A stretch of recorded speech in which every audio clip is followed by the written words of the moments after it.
Hello' guys, ভালেনে সকলোৰে? আমাৰ ভাল। আমাৰ এই ঘৰত দেখিছেনে? এয়া চাওক,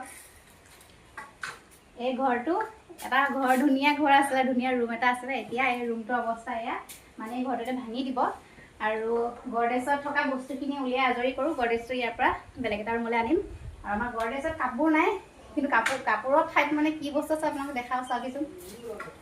নিগনিৰ ভয়ত কাপোৰ উলিয়াই ইয়াৰ পৰা বেলেগত থৈছোঁ আৰু এই গডৰেজত থৈছোঁ। এয়া বাচন, এইকেইটা বাৰু থাকি গ'ল আঁতৰাবলৈ, আৰু এইখিনি চব বাচনেই থৈছোঁ।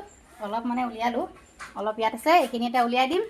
আমাৰ মানে ঘৰটো ভাঙি দিব আৰু আগফালে খেলি ভাঙিলে আপোনালোকে দেখিবই কেনেকুৱা হ'ব তেতিয়ালৈকে। এতিয়া মানে এইখিনি গডৰেজৰ বস্তুখিনি উলিয়াই দিওঁ, গডৰেজ ইয়াৰ পৰা লৈ যাব।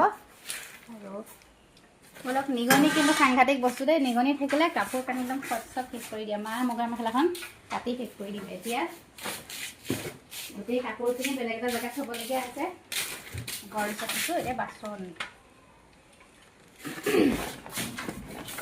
এইখিনি উলিয়াই লওঁ, তাৰপিছত বাৰু আকৌ দেখাম আপোনালোকক। এইখিনি ওলাওঁতে সময় লাগিব।